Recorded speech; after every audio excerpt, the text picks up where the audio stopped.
가로 모두 자리에 앉아 주시기 바랍니다. 먼저 바쁘신 가운데도 행사를 빛내주기 위해서 참석해 주신 내외빈을 소개해 드리겠습니다.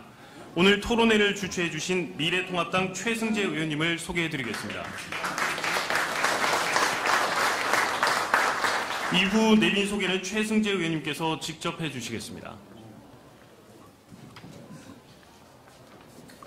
오늘 중소상공인 희망 릴레이 토론회에 참석해서 감사드립니다. 오늘 사회자가 해야 되는데 그래도 오늘 제가 오늘 첫 번째 저의 의정활동 첫 번째 토론회라서 제가 소개를 시켜드리고 특히 오늘 우리 바쁘신 가운데 의정활동에 참석해주신 우리 대표님, 의원님들 먼저 소개시켜드리고 토론자분들은 아마 사회자가 소개시켜드릴 겁니다.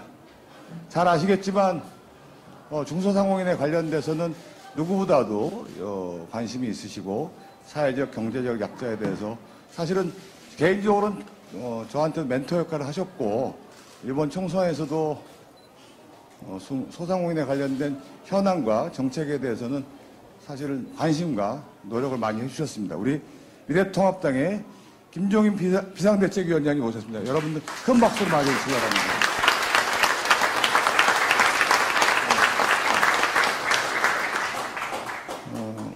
우리 미래통합당 윤영석 소상공인 탈리기 특별위원회 위원장님, 삼선위원이십니다.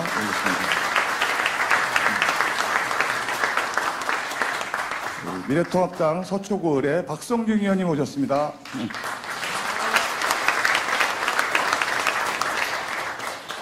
미래통합당 우리 양금희 의원님 오셨습니다.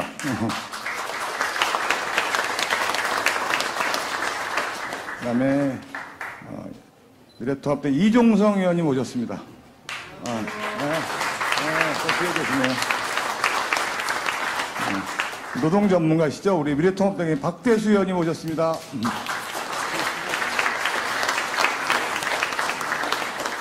그다음에 우리 금융 전문가이십니다. 최고의 전문가이시죠? 미래통합당 윤창현 의원님 오셨습니다.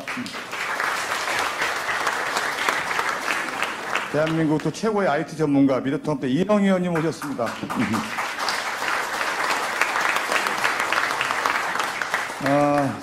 오시는 순서대로 하다 보니까 좀 선수가 좀 그랬는데 우리 또 재선 의원이시고 재정에 관련돼서는 대한민국 최고라고 할 수 있습니다. 또 우리 추경호 의원님 오셨습니다.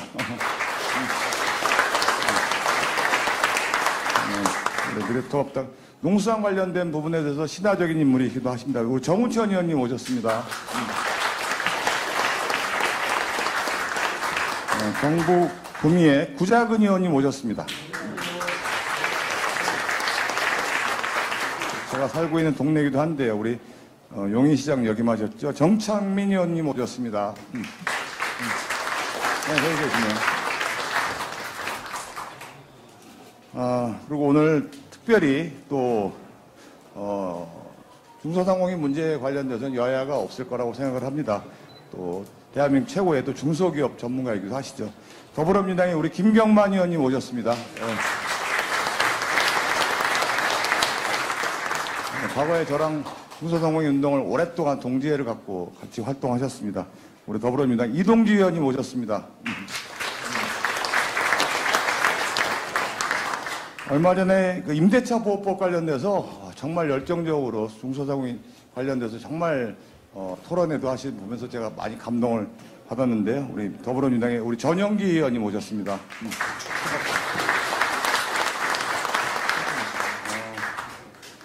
우리 또 좀 늦게 오셨네요. 우리 또 재정 전문가이기도 하셨고요. 우리 미래통합당의 송원석 의원님 오셨습니다. 우리 또 평창올림픽 때 여러분들 잘 아실 겁니다. 봅슬레이 감독님, 우리 이용 의원님 오셨습니다. 그 다음에 우리 또 미래통합당의 김예지 의원님 오셨습니다.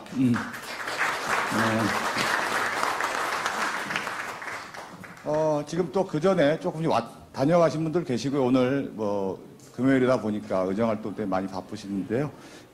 나머지 오늘 이제 또 토론자분들하고 이제 발제자분들, 그 다음에 이제 좌장분들은 우리 사회자가 또 소개해 드리도록 하겠습니다.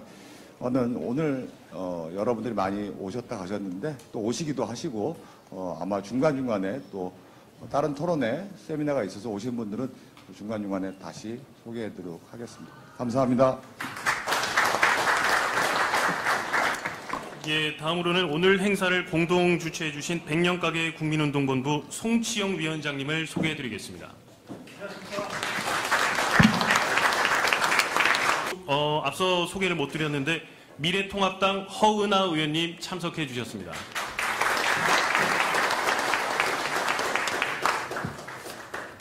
다음은 오늘 토론회의 패널로 참석해 주신 분들을 소개해 드리겠습니다. 좌장을 맡아주신 민생연대 이선근 대표님을 소개하겠습니다.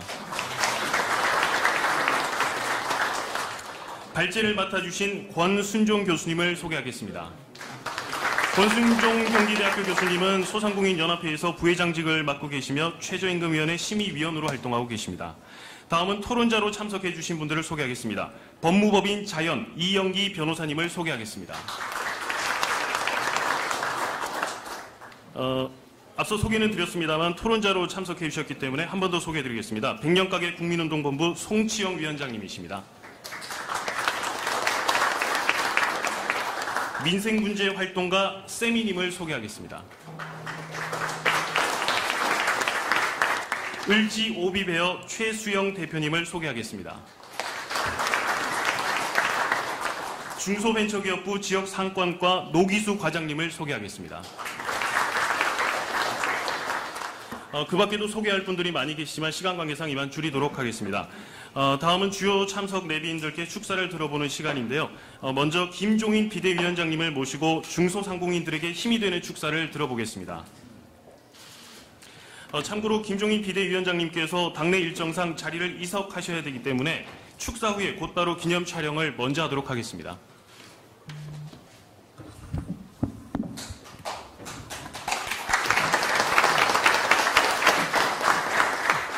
네, 안녕하십니까.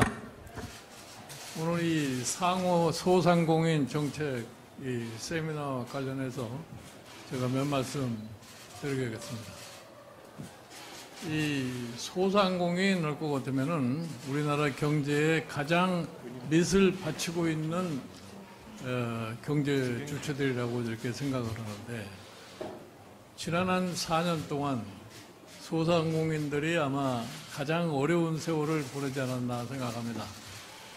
그래 지금 보면은 이 고용을 하고 있는 이 자영업자들, 이 소상공인 이런 이 업체들이 점점 폐업을 해서 거기에서 발생하는 실업자 숫자가 점점 늘어나고 있는 현실이 아닌가 이렇게 생각합니다.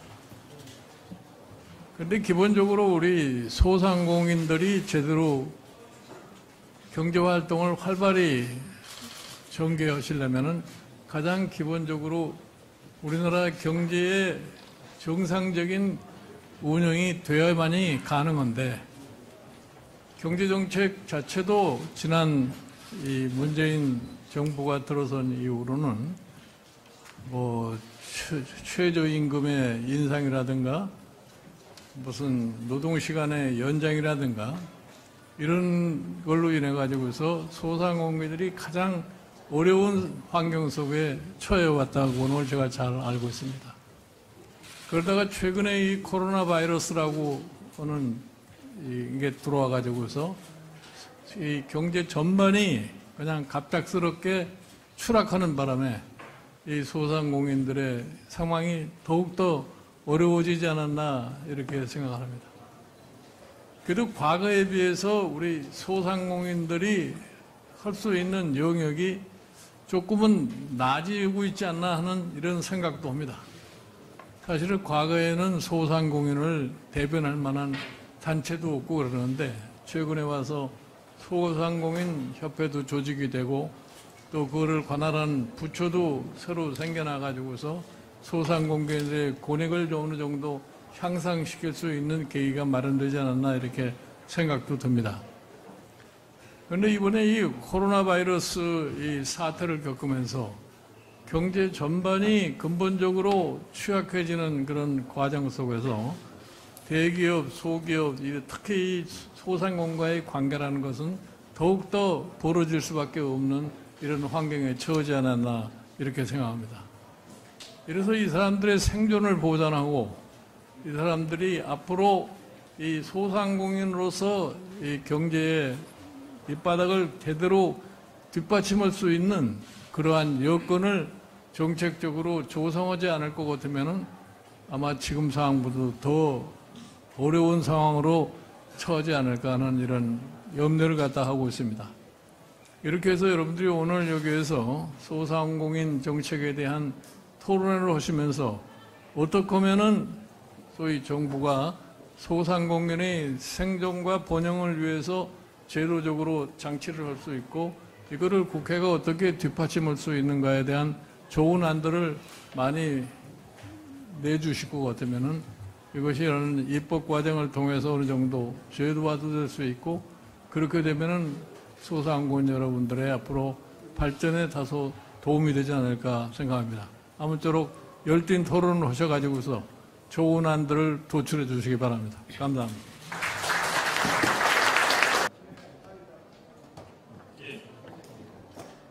다음으로 오늘 행사를 주최해 주신 최승재 의원님의 환영사가 있겠습니다. 최승재 의원님은 지금까지 소상공인의 대변인이자 전문가로서 소상공인연합회 회장을 역임하셨고 이번 21대 국회에서도 산자위원회에서 의정 활동을 펼치고 계십니다.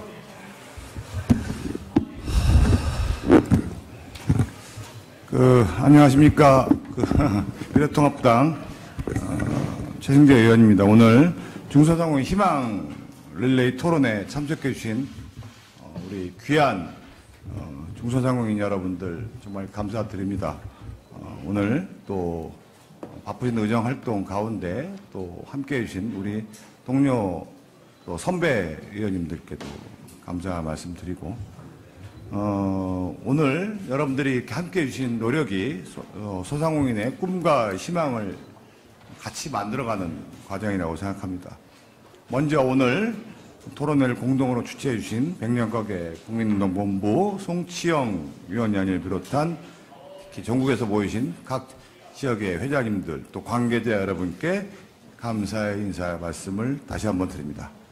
또 바쁘신 가운데에서도 소상공인 정책에 관심을 가지고 토론회 좌장을 맡아주신 우리 민생연대 이성근 대표님 또 발제를 맡아주신 우리 소상공인협회 권순정 부회장님 또 각 토론자 우리 변호사님, 또 세미 활동가 분들, 최수영 대표님, 오비베어, 그다음에 중소벤처기업부 노기수 지역상권 과장님께도 진심으로 감사의 말씀을 드립니다. 이번 중소상공인의 꿈 100년가게 길을 찾다 토론회는 중소상공인 희망 릴레이 토론회 중 첫 시작입니다. 사실은 중소상공인에게 100년 가게라는 의미는 사실은 저희한테 꿈 같은 얘기일 수도 있고 지금 당장 하루하루 살기 힘든 부분에 대해서 어려운 과정일 수도 있습니다만 저희는 반드시 가야 될 길이라고 생각을 합니다. 중소상공인이 100년 가게를 만들기 위해서는 제도적 보완과 선결 과제를 짚어보아야 되고 이를 통해서 대한민국의 상인 정신을 뿌리내리게 하고 상생할 수 있는 골목 경제를 만들어내기 위해서 이번 토론회를 개최하게 되었습니다. 가깝고도 먼 나라 일본에는 수백 년 된 가게가 많습니다.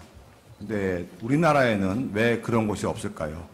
사실은 제도적 장치도 제대로 갖춰지지 않고 사실 상인 정신도 어려운 것도 사실인 것 같습니다.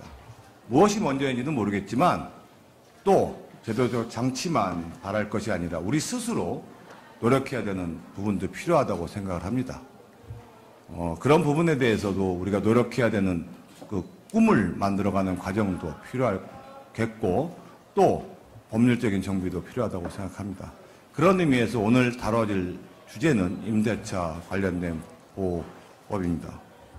중소상공인은 대한민국 경제의 가장 큰 축인데도 불구하고 민생경제 그 자체를 대변하고 있습니다. 또 가장 어려운 경제 상황에서도 근근히 버텨오고 있습니다만 잘 아시겠지만 코로나19 사태로 생사의 갈림길에 또 서 있기도 합니다.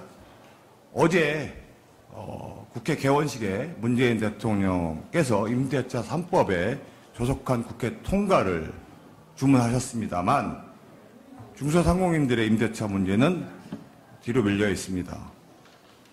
그렇지만 중소상공인들의 임대차 문제는 정말 생존을 위한 시급한 과제이기도 합니다. 때문에 오늘 토론회에서 실질적인 내용을 담기 위해서 임대차 보호법을 강구하고자 합니다. 미래통합당의 1호 법안이 재난 시에 감액 청구권을 담은 내용입니다. 그 내용에 상가 건물 임대차 보호법을 발의되어 있습니다. 오늘 다뤄질 내용은 소상공인들이 권리금 관련 내용, 그다음에 임대차 계약 갱신기간 문제로 오랜 시간 분쟁에 걸려 문제에 대해서 한번 토론하고자 하고요. 저희가 발전점 방향을 모색하고자 하고 또 환산 보증금에 관련된 초과 문제로 인해서 임대차 보호를 받지 못하는 문제에 대해서도 저희가 한번 제도 장치를 해결하고자 합니다. 또 재개발, 재건축 시 전혀 보상을 받지 못하고 일방적으로 쫓겨나는 문제에 대해서도 한번 해결하고자 합니다. 여러분들 궁중족발로 일어나는 그 처참한 현실에 대해서 정말 제대로 한번 고찰하는 시간도 한번 가져보고 해결책을 한번 찾고자 합니다. 따라서 이번 토론회는 이처럼 실적인 소상공인들의 임대차 문제 해결 방안을 모색하고 백년가게의 길을 찾기 위한 제도 장치를 만들고 또 제대로 된 상인 정신을 찾기 위한 기초를 만드는 자리이기도 합니다. 중소상공인 관련 전문가 현장의 목소리를 들려줄 소상공인 정책을 펼칠 정부가 정말 허심탄회하게 논의하여 실질적인 상생 방안을 모색하는 자리가 되길 바랍니다. 따라서 오늘 토론회는 실질적인 자리가 만들어지길 기대하고 오늘 존경하는 우리 윤영석 위원님께서도 참석하셨습니다. 우리 당에는 미래통합당 안에는 소상공인 특별위원회가 지금 정책위 안에 만들어져 있습니다만 그동안 관행적으로는 초선 의원이 사실은 위원장을 했습니다만 3선급이 위원장을 맡은 전례가 없습니다. 그만큼 비중이 있는 또 역할을 하겠다는 의지이기도 합니다. 그래서 정말 큰 역할을 해주실 거라고 보고 현재 당내에 그 원내 의원들이 10분이 또 참여를 하셨습니다. 앞으로 사실 어떻게 진행될지는 잘 모르겠습니다만 이제 제대로 된 소상공인과 가까워진 실질적인 해결하겠다는 방안을 내놓겠다는 생각도 아마 하실 거라고 봅니다. 그래서 오늘 토론회에는 오늘 우리 자장님과 우리 또 토론자분들께도 말씀을 드렸지만 여러분들의 시간이 허락하는 한 오늘 진짜 저녁 늦게까지 도시락 시켜 먹으면서 여러분들이 말씀하신 데까지 끝장 토론을 할 생각입니다. 저도 저녁 늦게까지 여러분들과 정말 허심탄회한 얘기를 할 각오로 있도록 하겠습니다. 뭐 시간을 때우겠다는 게 아니라 여러분들의 속에 있는 말씀을 다 듣고 하겠다는 의미이고 제가 입구에다가 저하고 연락될 수 있는 직통 명함을 다 놔뒀습니다. 나가실 때 언제든지 제가 금방금방 여러분들한테 전화를 받지 못하겠지만 문자를 남겨주시면 임대차 보호법에 관련된 내용에 대해서는 제가 못하면 저희 보좌진들이 답변을 드리고 또 제가 해결 못하면 우리 윤영석 위원장님 통해서 답변을 하고 또 안 되면 저희 정책위에서 답변을 해서 하나씩 모든 걸 한 번에 해결할 수는 없겠지만 하나씩 여러분들과 해결하는 방안을 만들고자 또 약속을 드리도록 하겠습니다. 오늘 이 자리를 준비해 주시고 참석해 주신 모든 분들께 다시 한번 감사드리고 오늘의 현실을 우리가 함께 극복하자 하는 희망을 만들고자 합니다. 다시 한번 전국 각지에서 모이신 우리 노력하시는 우리 중소상공인 여러분께 감사의 말씀 드립니다. 여러분과 함께 희망을 만들도록 하겠습니다. 감사합니다.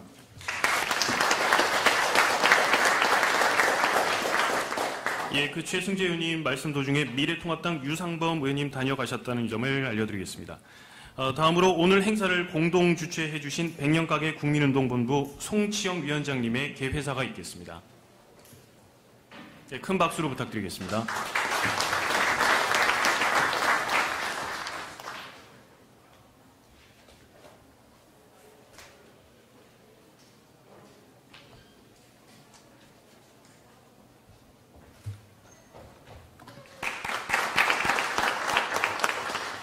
안녕하십니까. 백년가게 국민운동본부 위원장 송치영입니다.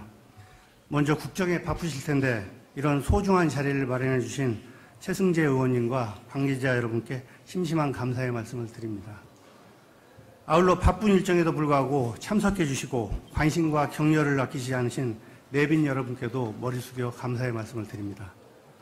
작금의 시절을 먼 훗날 기록에서는 아마도 인류 역사상 보기 드문 난세였다고 할 것입니다. 이런 난세에는 각자 도생을 위해 다들 분주합니다.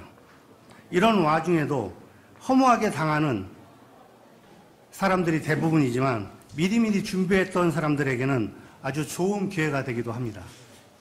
하지만 이런 난세를 앞서 예측하여 대비했던 사람들이 과연 얼마나 되겠습니까? 이런 경우에 우리가 떠올릴 수 있는 격언이 있습니다.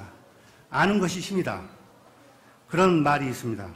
격언의 논리적 속뜻을 따지기 전에 단순하게 생각하면 평소의 공부가 얼마나 필요한가 그런 말입니다.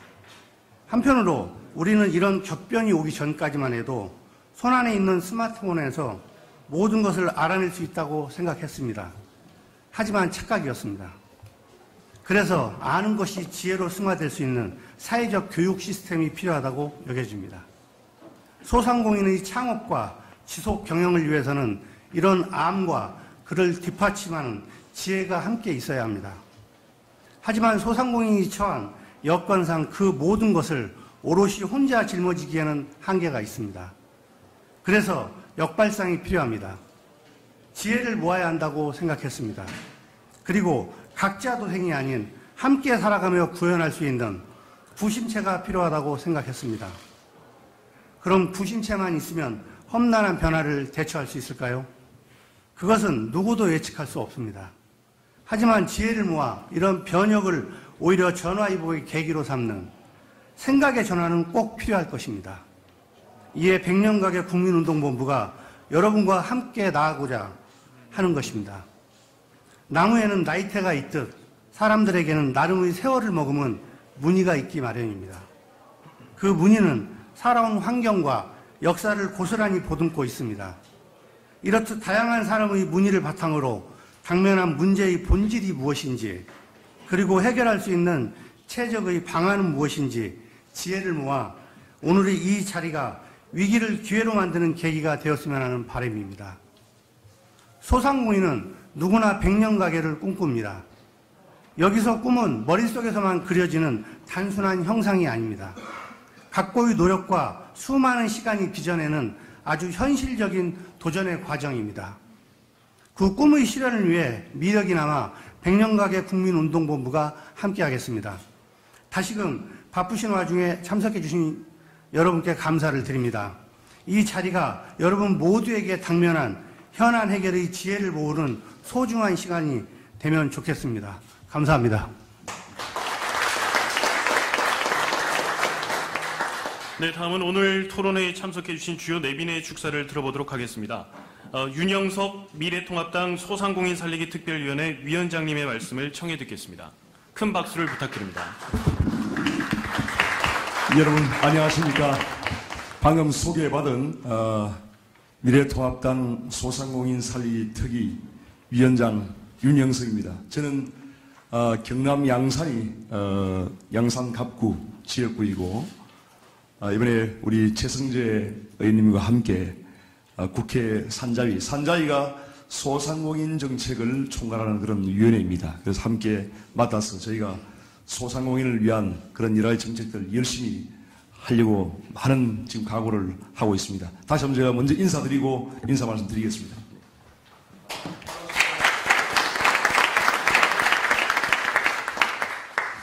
예, 방금 우리 김종인 비대위원장께서도 다녀가셨습니다만은 미래통합당에서는 진정으로 우리 소상공인을 위한 그러한 정책을 개발하고 또 소상공인 여러분의 그러한 권익을 신장하는데 정말 많은 노력을 하고 있다는 말씀을 드립니다. 우리 소상공인 여러분들의 그 숫자, 실제 종사하고 있는 분들 그리고 가족들 다 합치면 한 700만 정도가 된다고 제가 알고 있습니다.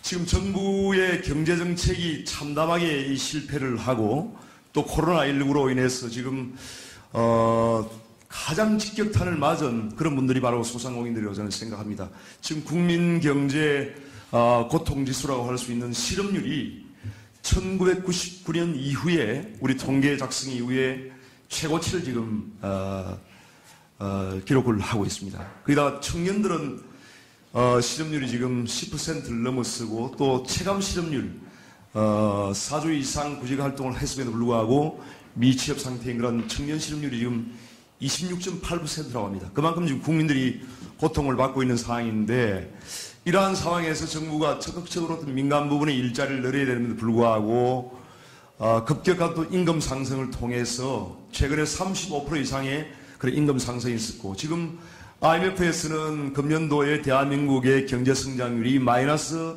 2.3%로 역성장을 할 것이라고 예상이 되는 그런 상황 속에서 또 올해 임금을 또 올렸습니다. 이 정부가 지금 사실 거꾸로 가고 있는 그런 상황입니다. 그러한 상황에서 우리가 정말 경종을 울려야 됩니다. 오늘 이 세미나가 정말 우리 중소상공인들의 그런 활로를 찾기 위해서 100년가에 정말 꿈에 부풀 수 있는 그러한 길을 찾는 그러한 정책 세미나입니다. 저희들도 지금 그 중소상공인을 위한 금융 지원, 또 세제 지원 이런 부분이 굉장히 긴요합니다. 금년에 지금 3차 추경을 통해서 이번에 35조 원 이상의 그런 추경이 통과됨에도 불구하고 금융 부분에서 직접적인 지원이 지금 하나도 없습니다. 그래서 굉장히 심각한 문제로 생각하고요. 앞으로 이런 부분에서 정부의 우리 소상공인 여러분들에 대한 직접적인 금융 또 자금 지원을 확대할 수 있도록 하겠습니다. 그리고 지금 사실 이제 포스트 코로나 이후에 비대면이 상당히 확대되다 보니까 지금 마켓컬리나 이런 것 같은 그 온라인 배송 또 디지털 유통이 지금 활성화되고 있는 상황이다 보니까 더 어려워지는 그런 상황인데 최근에 보니까 그 온라인 전통시장 매출이 작년 대비 올해 지금 2배 이상 늘었습니다. 그러니까 우리 소상공인들의 그런 판로를 다양화하고 이러한 온라인 이러한 유통을 활성화하는 것도 굉장히 우리 소상공인들을 위해서 굉장히 중요하다고 저는 생각을 합니다. 그래서 중소상공인을 위한 온라인 플랫폼 구축 사업도 우리 국회가 우리 미래통합당에 앞장서서 여러분들께 실질적인 그런 도움이 될 수 있도록 하겠다는 말씀을 드립니다. 오늘 저도 함께 여러분들의 그런 토론을 들으면서 함께 하겠습니다. 우리 송치영 백년가게 사업운동위원장님 그리고 우리 권순종 소상공인연합회 부위원장님과 또 우리 끝까지 우리 오늘 자리 함께 해주신 우리 정운천 국회의원님 또 많은 내빈 여러분 감사합니다. 저들 열심히 하겠습니다. 우리 최성재 위원님은 우리 대한민국 국회의 보물이고 우리 소상공인 여러분들을 위한 큰 힘이 될 뿐입니다. 큰 박수 한번 보내주시기 바랍니다. 감사합니다. 예, 미래통합당 윤영석 위원장님이셨습니다. 다음은 그 우리 소상공인 문제에 있어가지고 여야가 없다는 말이 있듯 더불어민주당에서도 많이 참석해 주셨는데요. 더불어민주당 김경만 의원님의 축사를 청해 듣도록 하겠습니다. 큰 박수로 맞이해 주시기 바랍니다.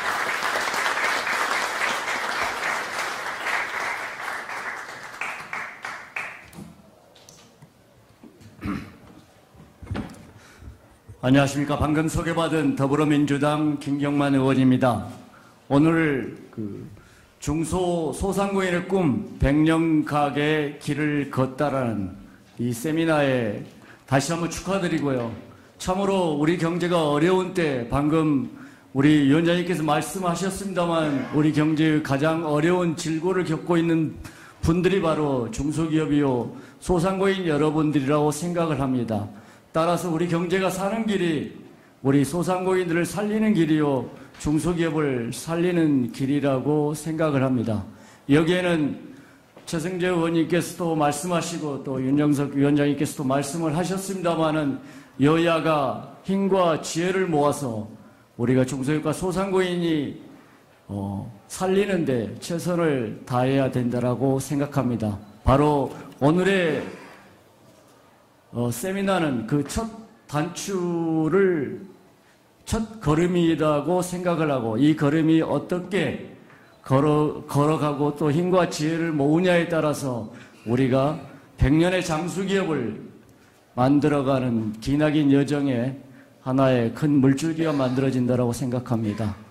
많은 정책의 다소의 그 방법의 차이는 있겠지만은 어쨌든 자금과 팔로 또 이 온라인 시장 이런 어려운 시기에 어떻게 하면 우리 중소상공인이 이 어려운 파고를 넘고 정말 생존을 모색할 수 있는 그런 방안이 될 것인가. 오늘의 세미나를 다시 한번 축하드리면서 저희 또한 힘과 지혜를 모으는데 더욱더 힘을 보태도록 하겠습니다. 감사합니다.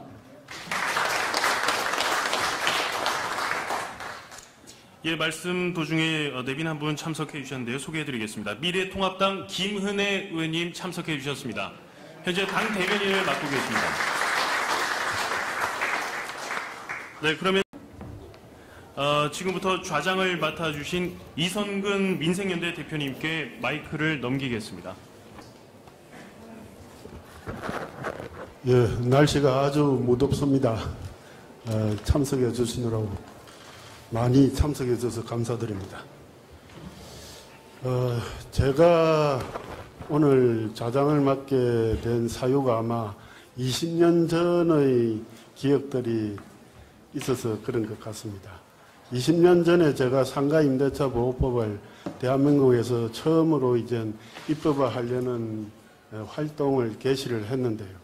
한 2년 만에 이 법이 통과가 되었지만 매우 불합리한 형태로 처음에 제정이 되다가 보니까 그 이후로 고치고 한 게 지금 20년이 가까웠습니다만은 아직도 고쳐야 될 부분이 상당히 많아 남아 있어서 눈물을 흘리고 있는 피눈물을 흘리는 중소상공인분들이 아주 많습니다. 공장을 임대했거나 가게를 임대했거나 가리지 않습니다. 한번 타격을 받고 나면 회생불능의 나락으로 떨어져서 빈곤층으로 전락하는 인구가 아직도 부지기수로 있습니다. 그래서 지금 이 토론회가 어느 약간의 그전하고는 좀 역전되어 있는 것이 그전에는 민주당 쪽에서 주로 이제 호응이 있어서 법안이 통과가 되고 개정이 되고 했는데 그 반대쪽에 있는 당이 자꾸 딴지를 많이 걸어서 법이 완전하게 안 되는 그런 것이 반복이 되었습니다. 그런데 이번 국회에서 중소상공인의 대표자로서 중소상공인을 자신의 직업으로 가지고 있는 최성재 의원이 국회에 참 뜻있는 입성을 하셔가지고 이제는 바뀌어진 처지가 된 그런 상황이 있어서 매우 이젠 좋은 임대차 보호법의 개정에 좋은 분위기가 형성되고 있다고 생각을 합니다만 최근에 문재인 정부 들어서 한 번도 주택의 가격이 한 번 상승하기 시작해서 내려간 적이 없습니다. 그래서 투기적인 수익을 노리는 세력들은 이제 온갖 투기의 맛을 보았기 때문에 또 다른 시장을 또 노릴 수가 있습니다. 그래서 저는 지금 매우 무섭습니다. 주택에서 벌어졌던 투기 상황이 상가임대차보호법이 개정이 미루어지면서 이쪽으로 그 투기꾼들이 덤벼들까 매우 두렵고 떨리는 마음입니다. 만일 주택에서 부풀려진 투기 자금이 다시 상가로 들어오게 된다면 그 이전에 어떠한 때보다 더 비극적인 상가 임대차 피해들이 생기게 될 것이라고 생각을 합니다. 그래서 여러분께 토론자 여러분께 부탁드릴 것은 오늘 좋은 안을 내셔가지고 정말 다시는 상가 임대차 임차인들이 고통을 겪지 않는 그런 상황을 만들어 주실 수 있도록 정말 전쟁을 하는 마음으로 오늘 토론과 발제를 해 주시기 바랍니다. 감사합니다.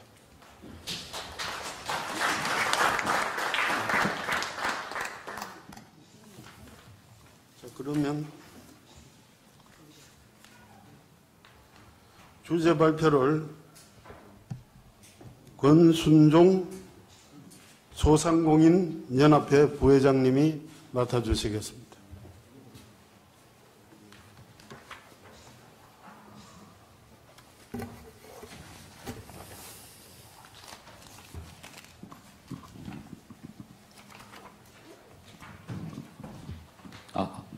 예, 안녕하세요. 예. 좀 딱딱한 주제이기도 해서 좀 이렇게, 좀 자유롭고 자연스럽게 좀 PT 하는 걸로 하겠습니다. 예. 법이라는 게 좀 압축돼 있기 때문에 들어야 하거든요. 그러니까 이걸 조금 우리가 현실에 맞춰서 좀 할게요. 이 주제를 이렇게 정해 봤습니다. 100년 가게로 가는 소상공인. 100년 가게로 가야죠. 근데 이제 100년 가게로 가기 위한 또는 가는 소상공인의 놓여지는 환경은 좀 전에 그 좌장 맡으신 이성근 님께서 말씀하셨다시피 굉장히 열악한 지금 상가건물임대차보호법이 20년 됐는데 많은 개정이 있었지만 굉장히 거북이 걸음으로 되다 보니까 피해가 생기면 조금 보호하고 피해가 많이 생겨서 서촌 족발 같은 사건 그런 생기면 조금 찔끔 개정하고 작년에도 한번 개정되는데요. 그래서 이제 너무 개정 속도가 느리다. 현실의 임차 환경은 굉장히 열악한데 그래서 그 임차 환경에 대해서 좀 살펴보고 그렇다면 이 제도 개선을 위해서 좀 속도를 내는 개정안을 한번 살펴보자 이런 의미로 주제를 잡았습니다. 100년 가게라는 거는 이제 우리가 100년 가게가 굳이 제도화됐다고 하면은 소상공인진흥공단에서 진행하는 사업인 100년 가게 육성 사업이 있어요. 물론 이제 그 100년 가게라는 용어 자체는 우리가 다 알고 있는 이게 뭐 선진국가 같은 좀 오래 지속하는 그런 그 명품 가게를 만들어내자라는 거랑 같은 개념이긴 한데 현재 제도는 좀 이렇게 아직은 이제 좀 형식적인 상태죠. 그래서 이제 이 제도 한번 살펴보면은 업력이 30년 이상 된 사람을 상대로 100년 이상 존속할 수 있도록 이제 정책 자금도 지원하고 뭐 성공 모델로 해서 상권 지원도 하고 뭐 이런 건데요. 그래서 뭐 제외 대상은 하여간 제도화는 돼 있다. 근데 우리가 보려는 건 그런 제도화로 가기 위해서는 업력 30년을 한 자리에서 유지하기 위한 토양이 있어야 뭐 100년 관계를 제도적 보호를 받겠죠. 그죠? 그러니까 중요한 건 이제 2번입니다. 100년 가게 육성과 소상공인의 꿈인 또는 희망인 100년 가게에 관한 꿈을 펼치기 위해서는 필요 조건과 충분 조건이 있죠. 이걸 명확히 해야 되죠. 필요 조건. 그것은 바로 가게가 안정성이 있어야 돼요. 가게가 안정되지 않은데 뭐 어떻게 100년 가겠지? 불안정하게. 그죠? 그래서 안정성이라는 필요 조건이 있고요. 또 충분 조건이 있죠. 지속성이 있어야 된다. 그러니까 안정성과 지속성인데 이 안정성은 한 자리에서 장기 영업 하기 위해서는 임대 조건과 임대 조건이라는 것은 월 보증금이나 월 차임 또는 또 건물주와 임차인 관계에서의 시설 보수 지원 계약 관계라든지 많은 이런 임대 조건, 임대 기간은 초기 계약 기간도 중요하지만은 거듭갱신하여 한 자리에서 계속 갱신될 수 있는 어떤 기간에 대한 제도적 장치 이 두 가지가 이제 합리적으로 돼 있어야 되는데 현재 상가건물 임대차 보호법은 제가 볼 때는 열악한 임차 환경을 고려하면 합리적인 상태가 아니에요. 그래서 이거를 살펴볼 거고 2번이 이제 중요한데 이게 안정성과 지속성을 유지하기 위해서 이게 한 자리 장기 영업이 되려면 이러한 제도적인 조건 하에서도 매출이 꾸준해야 돼요. 지금 소상공인들이 겪는 어려움은 매출의 불안정성 때문에 각종 예를 들면 뭐 노란우산공제다 또는 무슨 고용보험 지원이다 이런 거 혜택을 못 받아요. 왜냐하면 매출이 불안정하니까 보험료를 못 내. 그래서 매출이 꾸준하게 만드는 게 굉장히 중요하다. 매출을 성장시키는 것보다도 꾸준한 게 더 중요하거든요. 거기에 대한 게 있어야 되고요. 제가 보려고 하는 것은 오늘 주제 상가건물 임대차법 위주로 하기로 했기 때문에 비용 부분을 보려고 합니다. 비용의 합리성이 있어야 되거든요. 내가 투자한 시설 비용, 우리 소상공인이 투자한 시설 비용이 월세라든지 이런 거죠. 이게 합리적으로 되지 않으면은 안정성을 유지할 수 없어요. 근데 그 비용 구조를 보면 크게 보면 경상병이 3개 있잖아요. 임대료, 인건비, 원부자재비 이렇게 다 있는데 이 중에 임대료가 비중이 가장 높아요. 높을 수밖에 없어요. 그래서 임대료 비중이 가장 높고 인건비 부분은 요새 문제가 됐던 최저임금 문제와 연관된 거고 임대료 부분에 관해서 이 100년 관계의 필수 조건인 꾸준한 매출과 비용의 합리성으로서의 안정성과 지속성을 위해서는 임대료가 안정되지 않으면 일보도 전진할 수 없다. 이런 포커스 포인트를 갖고 우리가 살펴보도록 하죠. 자, 그래서 이제 비교법적으로 뭐 자세히 볼 수는 없으니까, 우리가 흔히 100년 가게 그러면 그 한 자리 가게의 대명사, 그게 이제 일본이 많이 이웃나라기도 하지만은 뭐, 한 10년 후에 여행 가봐도 그대로 있고, 20년 후에 가봐도 그대로 있고, 이렇지 않습니까? 그런 명품 또는 그런 것이 보장되는 건 일본 차지차가법, 100년 정도 됐다는 이 차지차가법이 워낙 약자인 소상공인 임차인을 위한 구조로 돼 있어요. 그러니까 저희 상가건물임대차법하고는 많이 다르다. 우리가 거북이 상태면 저기는 이미 멀리 뛰어가서 보이지 않고 있을 정도죠. 그래서 거기에 대한 핵심만 좀 적어놨어요. 자세히 볼 수 없어서. 여기는 모든 임차인을 동일 보호하는 형태로 돼 있어요. 우리는 아까 환산보증금 얘기하겠지만 이렇게 규모에 따라 차등하고 그러는데 여기 모든 임차인을 같은 차원에서 보고 절대악자로 보는 거예요. 절대악자. 그 다음에 임차인한테 일방 불리한 조항은 계약서에 사인해서도 임차인은 절대악자이기 때문에 계약서에 사인할 수밖에 없어요. 당신이 알고 계약했지 않냐 이렇게 묻지만 법으로는 그렇지만 사실은 불리한 입장에서 하기 때문에 사인할 수밖에 없잖아요. 근데 그게 내용 자체가 불리하면 무효거든요. 이런 조항이 우리 상가건물임대차법에도 다소 존재하긴 해요. 근데 그것이 좀 더 범위가 넓다. 그 다음에 이제 뭐 무기한, 이거 밑줄 걷지만 무기한 계약쟁신이 가장 뚜렷한 차이예요. 얘네는 상가건물임대차보호법이 장사가 제대로 되고 계약상 이행만 제대로 한다면 한정없이 한 자리에서 할 수 있을 정도로 제도적 부장으로 되어 있습니다. 세자급법이. 무기한 상가다 이렇게 얘기할 수 있죠. 이번에 정부 여당에서 발제한 주택 3법, 주택임대차 3법이 핵심이 실질적인 무기한 임대차 주거권 부장이에요. 상가법에 들어오려면 오랜 세월이 걸리겠지만 이게 굉장히 중요하거든요. 이런 게 차이고 프랑스 같은 경우는 권리금 부분 같은 데서 고액 보상을 할 때는 권리금의 기회를 박탈한다거나 이런 것이 있으면 배상을 고액으로 하게 돼 있어요. 그 다음에 이제 권리금 얘기 나왔지만 여기 안 써놨지만 구미 영미권은 권리금이라는 명문의 규정은 없지만 우리나라는 이제 2015년에 이제 들어왔지만 영미권은 규정은 없지만 그거보다 더 강하게 당연한 재산권으로 보호되고 있어요. 왜냐하면 영업권이라고 하는 무치재산권에 대한 보호가 굉장히 발달되어 있어요. 그러니까 실적으로는 우리 상가법에 규정된 권리금보다 더 고천조로 보장되고 있기 때문에 영미법에는 권리금이라는 규정이 없잖아요. 이런 얘기는 굉장히 어리석은 얘기다. 그래서 우리도 사실은 권리금을 당연한 상가 세입자에 대한 권리금을 재산권으로 유무치 재산권으로 보호하는 그런 자세가 필요할 것 같고요. 자, 두 번째는 이제 그렇다면 현재 이제 L자 경기 하강 등등 해서 이제 최근 3, 4년 또 인건비의 과도한 상승 등등 여러 가지 이유로 내수 경기 침체 등등 해가지고 소상공인의 아까 제가 말한 100년 가계를 위한 핵심 필요 충분 조건인 매출의 꾸준함에 대해서 이미 그게 깨졌잖아요. 3, 4년 동안. 그죠? 굉장히 어렵죠, 지금. 어려운 환경을 통계로 잠깐 살펴보겠습니다. 현재 어려운 환경. 매출이 꾸준하고 안정성이 없으면 100년 가게가 될 수 없거든요. 그리고 잠깐 위기 환경을 좀 보면은 최근 한 4, 5개월 거만 보겠습니다. 자, 코로나 상태에서 어느 정도 우리가 타격을 받았나를 한번 같이 확인해 보기로 해요.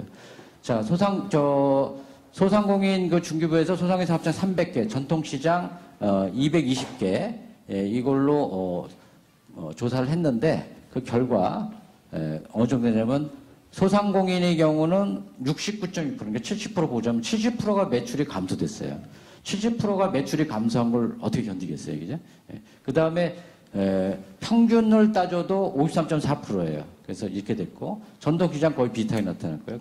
그래서 이렇게 표로 보면은 2월 3일부터 4월 27일까지 이제 표로 보면은 감소율이 엄청나죠, 그죠? 69.5, 평균 56.7까지 이렇게. 이거는 뭘 의미하냐면 5월달 조사한 거죠.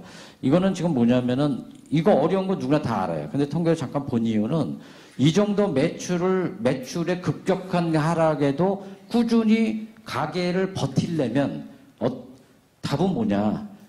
안 일어나는 매출을 억지로 할 수는 없잖아요. 그죠? 답이 뭐냐면 저비용 구조예요. 그러니까 평상시에 경기는 사이클이 있잖아요. 호황불황. 재난에 따라서 급격한 피크 하락을 했지만 그걸 견디기 위한 것은 답이 하나밖에 없어요. 이제는 저비용 구조화가 필수다. 그럼 저비용 구조의 핵심은 임대료예요. 그 임대료 인상률이 저비용 구조의 구조적으로 법이나 환경으로 돼야 된다는 걸 보여드리기 위해서 제가 말씀드린 거예요. 그리고 이제 또 코로나 문제 영향도 있었지만 대세적으로 온라인 쇼핑이 현재 소상공인은 한자리 가게를 지키기 위해서 온라인을 배달 서비스에 활용은 되고 있지만 온라인 쇼핑에 직접 참여자는 아니에요. 직접 참여자가 아니에요. 직접 참여자는 상당 기간이 걸려요. 이 기간 동안에 그 자리를 한자리 가게를 지켜내기 위해서는 주변 환경의 어려움을 알아야 돼요. 그래서 온라인 쇼핑하고 모바일 쇼핑은 같은 거지만 약간 차이가 있어서 구별했는데 이 통계를 잠깐 보면은 두 번째 보세요. 온라인 쇼핑이 상품별로 보면 음식 서비스, 음식료품, 생활용품 세 개만 봐도 우리 소상공인들의 상품과 100% 일치합니다. 근데 이 100% 일치하는 게 지금 윗줄에 보면은 온라인 시장이 증가율이 11.8%잖아요. 근데 이 세 개 상품군을 포커스로 조사를 해보면 75.8, 59.4, 46.9 대단하죠? 이만큼 이제 완전 대체됐다고까지는 못해도 80% 이상이 소상공인의 매출이 대체돼 버렸다. 이렇게 보여지는 걸 보여주고 있어요. 밑에 이제 모바일 쇼핑 더 마찬가지 현상이고요. 근데 이렇게 이런 매출의 지속적 하락과 재난 경제 침체에 취약한 소상공인을 확인했고 또 온라인의 시장 환경의 대체 시장의 발달로 인해서 상당히 힘든 구조가 앞으로도 많을 텐데 우리가 한자리 가게, 백년 가게로 가기 위한 가장 기본인 한자리 가게의 핵심인 꾸준한 매출. 그것은 매출을 갑자기 일으킬 수 없어요. 핵심은 비용 저비용화. 요게 핵심이다. 요거는 저희 생각만이 아니라 학계에서 논의되고 있는 거예요. 자, 이제부터는 저비용 환경 구축에 모든 신경을 좀 집중해서 정책 연구를 해야 된다. 그 저비용의 핵심은 임대료 인상률 안정화예요. 그래서 우리가 상하건물 임대차 부분 우리가 많이 어려우니까 임대료 인상을 5%로 제한했다 뭐 이렇게 그냥 이렇게 받아들이지만 왜 그게 경제 환경하고 직결되는가를 보여드리려고 한 거예요. 임대료 안정률이 얼마나 중요한가를. 그 다음에 우리 임차인은 절대약자 속에서 계약되고 계약이 진행되고 계약이 만료된 후 피해에 노출돼 있다. 이게 절대약자라는 말을 쓰는데 이상할 게 하나도 없는 거라고 보면 됩니다. 그래서 절대약자. 그래서 이 말씀 드린 이유는 법이라는 것은 우리가 계약자의 원칙이라든지 이런 거 시장은 임대인과 임차인의 자유시장 원리가 아니냐 이렇게 말할 수 있지만 그거하고 좀 다른 면이 있다는 거예요. 그러니까 절대약자를 보호하는 것은 자유시장 원리에 대한 최소한의 제한의 법적 필요성이 당연히 인정돼야 된다고 봅니다. 자, 그 다음에 이 뒷부분은 이제 그래서 임차인은 이 상가건물 임대차법이 이렇게 아까 임대 조건이나 임대 기간 등에 대해서 굉장히 거북이 걸음으로 피해가 막 발생해서 사람이 서천 너무 상중화됐지만 궁중족발처럼 뭐 그런 사단이 나면 조금 바꾸고 이렇게 거북이 걸음으로 바꿀 문제가 아니다라는 거를 우리가 이해하시고 지금 권리금 제도만 피해 사례를 유형적으로 우리가 대충 보려고 하는 이유는 권리금 제도가 이제 판례로만 인정되다가 이제 2015년 얼마 안 됐어요. 2015년에 권리금 규정이 처음 명문화되고 조항이 생겼는데 굉장히 추상적이고 세부적이지 않아요. 그러니까 그 권리금 규정이 들어왔다 해서 판례로 보호받는 수준보다 더 강하게 보호받는 일이 지난 4, 5년간 없어요. 실질적으로는 규정만 생겼을 뿐이지 여전히 피해에 노출돼 있다. 상당한 것, 보증금의 많게는 2~3배에 해당하는 권리금을 자기 투자의 전 재산을 집어넣고 건물주의 방해라든지 이런 등등 여러 영업 환경 등 때문에 권리금을 그냥 날리는 것 이런 것이 이제 피해 사례가 많죠. 그 유형만 잠깐 제목만 볼게요. 계약 체결 시점의 유형을 보면은 임차인이 이따 사후 토론할 때 다시 볼 수도 있으니까요. 임차인이 업종을 제한하는 거 많잖아요, 그죠? 건물 깨끗하지, 더러워진다라든지. 그래서 업종 제한을 핑계로 대면 견딜 수가 없어요. 걸리면 그냥 떼이는 거예요. 업종 제한. 이런 거 많이 알고 계시죠? 전대차 계약, 전대차도 엄연한 그 임차인인데 전대차는 권리금 피해에 그대로 노출돼 있고 보호되지 않고 있고, 그 다음에 뭐 위탁 이런 거 요새는 더 늘어나고 있어요. 그 MD라고 그래서 큰 그 복합 건물이나 대형 건물에서 위탁 통임대를 해가지고 그걸 쪼개서 이렇게 하는 그 임대 위탁 운영 전문업체 생겨. 이런 게 생기는 게 잘못됐다는 게 아니에요. 이건 산업의 발달상 당연한데 그것에서 전대로 들어간 데서 권리금이 완전 전혀 보장받지 못한다는 게 중요하다. 이런 거고요. 표준화 계약서 나오는데 이거 지켜지지 않고 있고요. 그 다음에 뭐 대형 점포의 소규모 점포 이거 보호되지 않고 있고요. 그 다음에 이런 거 과거에 많죠. 지금도 여전해요. 지금도 고쳐진 거 거의 없어요. 그러니까 권리금을 포기하라. 그러니까 건물주 입장에서는 건물을 그러니까 아까 이선근 좌장께서 참 좋으신 말씀을 우려스러운 말씀 중요한 거였는데, 투기 자본이 상업용 건물로 옮겨갈 수 있어요, 충분히.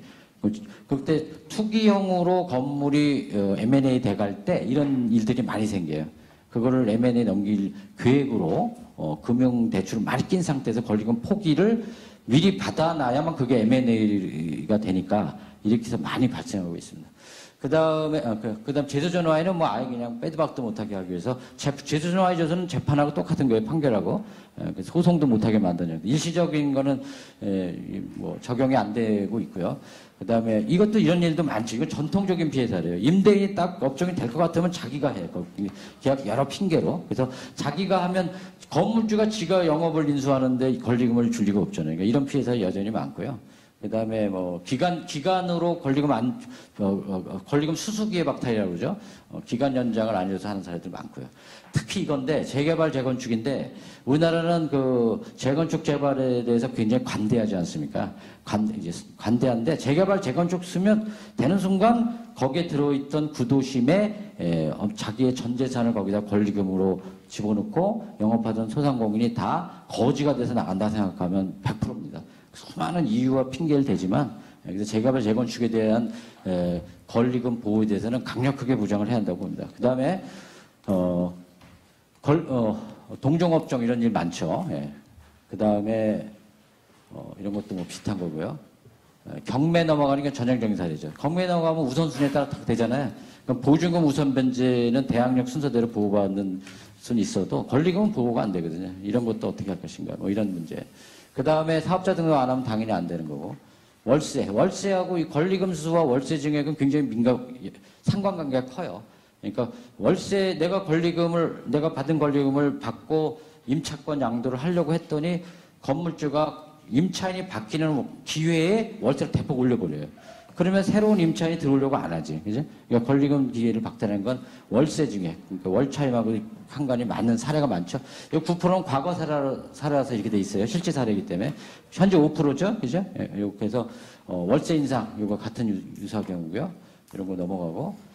임대인의 고의적인 방해하는 경우 많습니다. 이거는 이제 물론 이제 현행 2015년에 들어온 상가건물 임대차법의 권리금 규정에는 고의로 방해하면 권리금에 대한 상당 보상을 하게 돼 있어요. 돼 있지만 그런 거에서 이뤄내는 것이 소송으로 받아야 되기 때문에 여전히 피해는 똑같다 이렇게 생각하면 되고, 그다음에 이런 거 월세 미납 이런 거, 리모델링 이거 아까 재개발 재건축 같은 취지예요.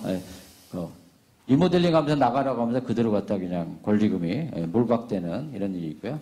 이런 거. 자, 그래서 이제 사례는 좀 빨리 넘어갔고요. 자, 임차 환경의 현실은 이렇게 봅니다. 큰 틀로 한번 생각해 보면 이러한 열악한 임차, 항상 절대약자로서 가장 약자 입장에서 자기의 전 재산이 담겨 있는 자신의 재산권과 영업권인 상가권이 뭔가 백년가구라는 그 초석을 만들려면 일단 큰 틀에서는 국가정책적으로 접근돼야 됩니다. 이거 많이 주장되고 있죠.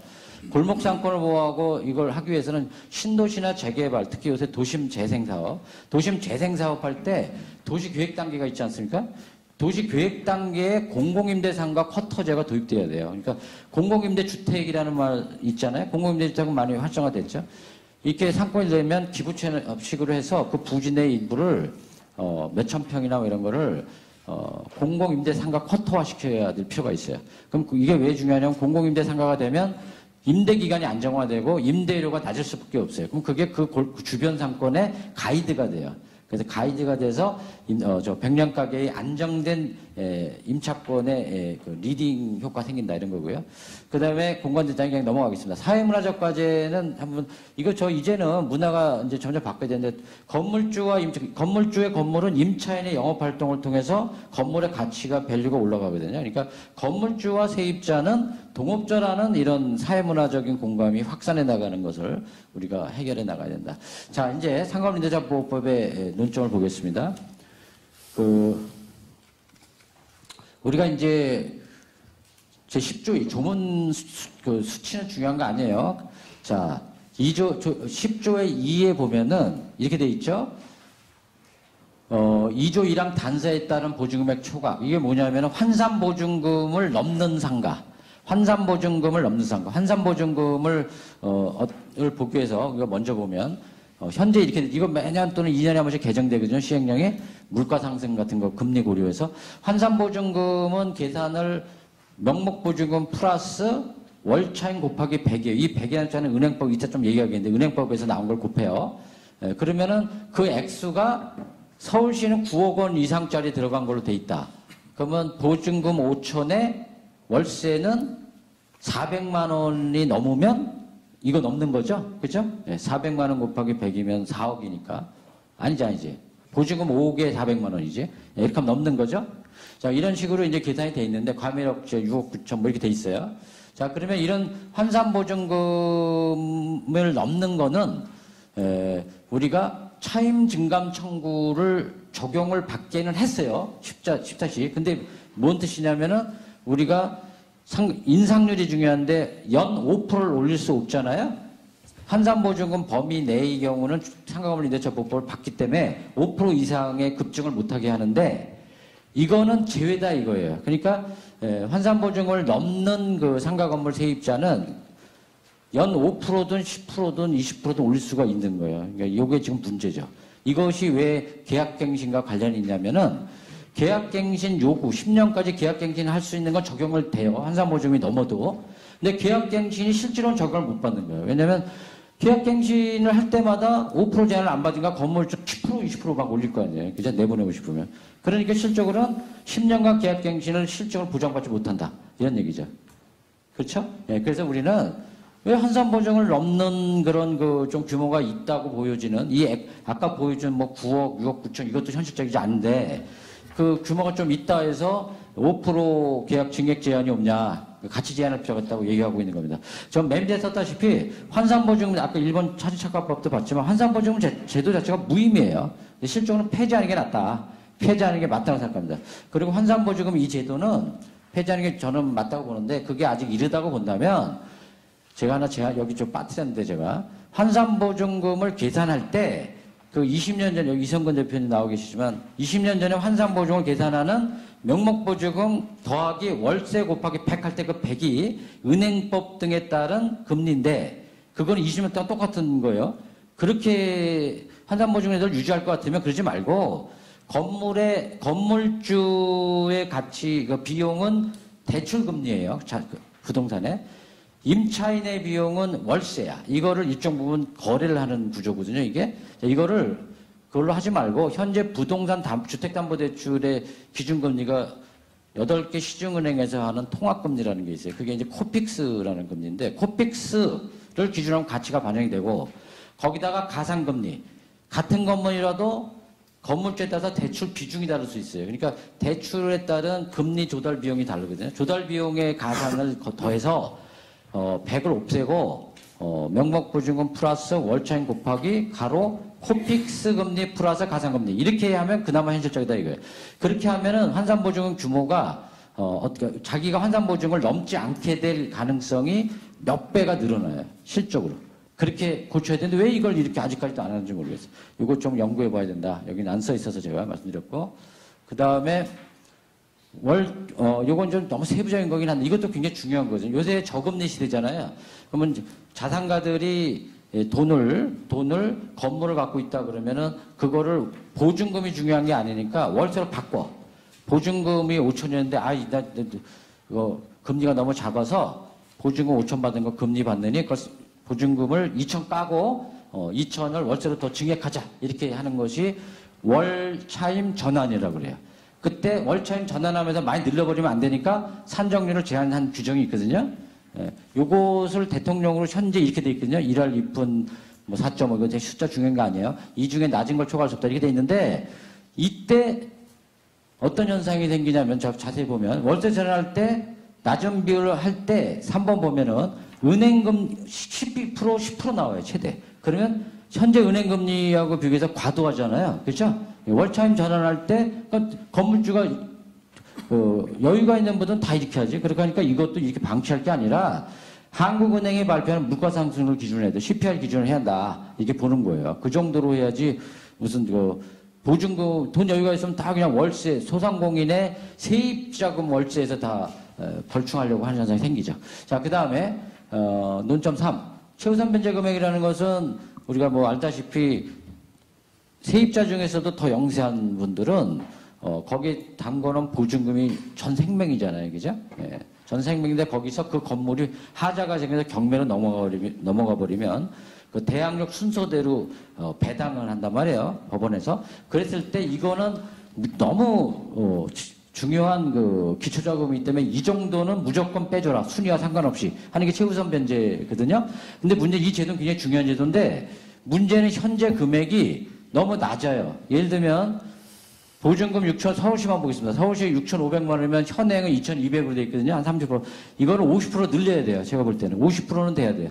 내가 아무리 경매가로 건물이 날라가도 난 내가 넣은 보증금에 너무 영세한 사람이니까 50%는 건진다.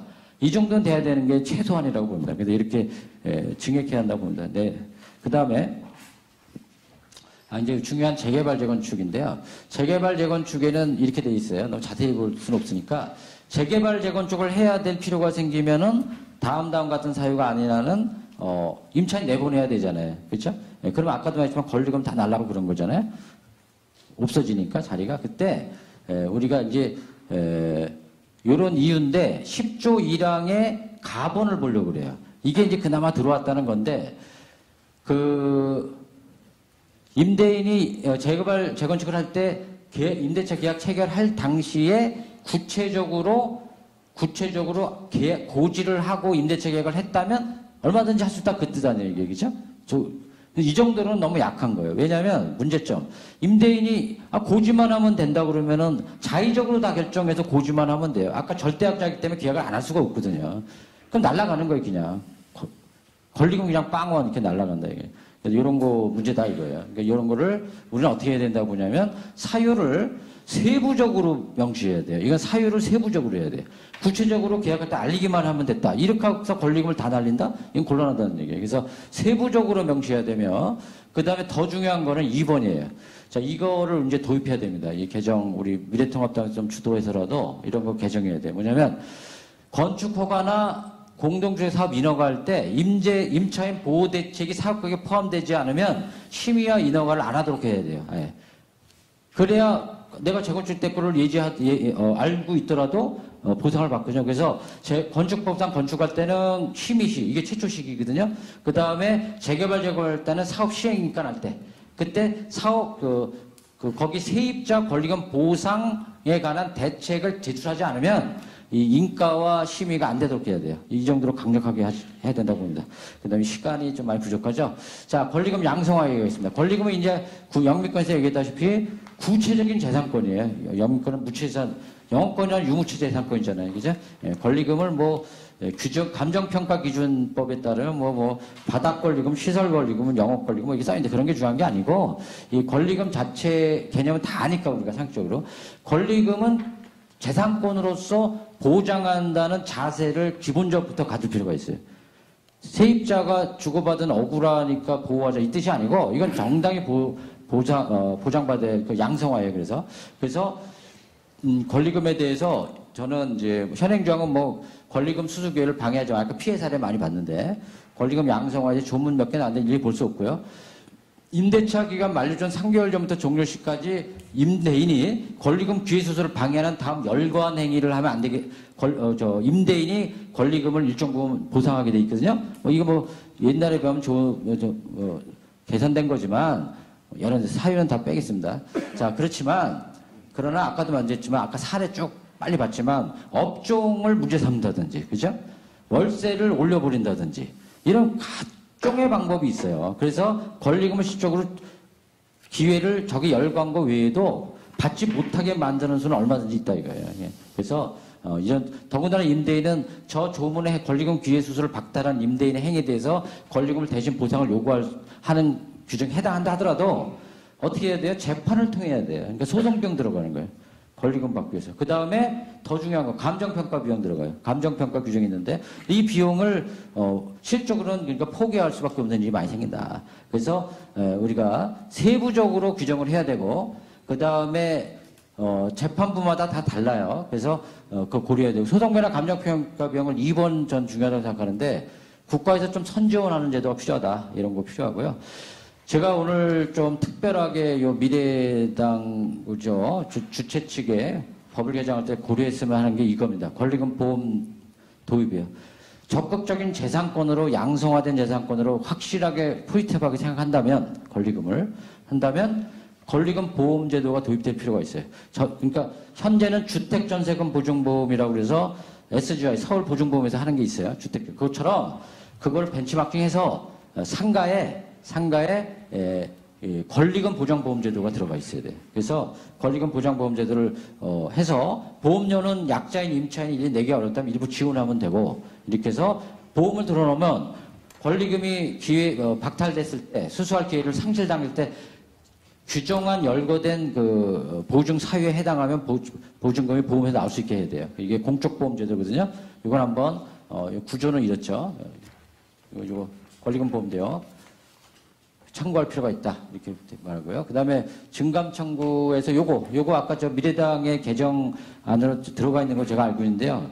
중요한 거죠. 그래서 우리가 코로나 같은 재난이 생겼잖아요. 재난이 생겼으면 우리가 일반 규정으로는 경제사정 등이 변경되면 차임 감액을 청구할 수 있다 이렇게 있지만 사유 중에 이런 그 코로나 같은 건 상상도 못했잖아요. 그러니까 이거는 이번에 코로나 사태 맞고 생긴 성격이 뭐냐면 같은 골목 사건인데 당신은 건물주한테 이번에 몇 프로 감액받았니? 나는 건물주가 악덕이라서 한 푼도 안 깎아줘. 이런 일이 많았어요. 주변에. 그죠? 그러니까 임대인의 선의에만 기댈 수 없는 이런 구조는 분명히 잘못된 겁니다. 그래서 이런 재난과 같은 것이 생겼을 땐 최소한 간염병 예방 관리하는 법률 제1급 감염병 이런 거 코로나 같은 거 이런 때는 정식으로 차임 감액 청구가 명시돼야 된다. 그래서 이런 것이 이제 들어갈 필요가 있다고 보이고요. 계약갱신 10년인데요. 지금 우리가 100년 가게는 30년 된 가게를 기준으로 100년을 지원하겠다는, 100년이 되도록 하겠다는 건데, 30년을 최대한 버틸려면 10년만 버텨도 안 되잖아요. 그러니까 지금 현재 10년인데, 주택임대차 3법의 핵심 조항이, 박주민 의원안의 핵심 조항이 무기한 연장 임대차 보장이에요. 그런 정신이 상하모를 임대차에 들어와야 된다고 봅니다. 그래서, 무작정 그렇게 할 수는 없으니까, 따라서 기간 연장 규정 10년이 만료되면 기간 연장 규정을 신설할 필요가 있어요. 그 예를 그냥 든 거예요. 100년 가게 우수지정에 대한 예비업체라든지 이런 경우에는 갱신 연장할 수 있다라든지 이렇게 특례 규정이 좀 있었으면 좋겠다. 그래서 10년 이후에 대한 대책이 필요하다는 얘기 말씀드리고요. 여기까지인가요? 네. 요거 제가 좀 시간 때문에 쫓겨서 줄거리인데 하여간 저 핵심은 우리가 100년 관계를 가기 위한 그 핵심 내용은 가계의 피해 충분 조건이 지속성과 안정성과 지속성이에요. 안정성의 핵심은 저비용 구조예요. 이제는 매출이 급성장하기는 안 되는 시대이기 때문에 저비용 구조인데 저비용 구조의 핵심이 임대료예요. 그 임대료의 안정화가 굉장히 중요하다. 그다음에 충분 조건은 지속성이에요. 지속성의 핵심은 임대 기간이거든요. 임대 기간에 대한 얘기. 그 다음에 재투자 기회와 생존의 모든 재산인 보증금, 특히 권리금, 거기에 들어가는 권리금에 대한 절대적인 재산권으로서의 보호하려는 자세. 이런 것이 굉장히 중요해요. 이런 것 좀 말씀드렸어요. 너무 좀 지루한 얘기가 많이 돼서 이렇게 편안하게 주무신 분들은 한테 좀 제가 죄송한 건지 아닌 건지 모르겠는데 예, 여기까지 좀 마치고 이따 토론 시간이 있다면 그때 좀 더 얘기 나누도록 하겠습니다.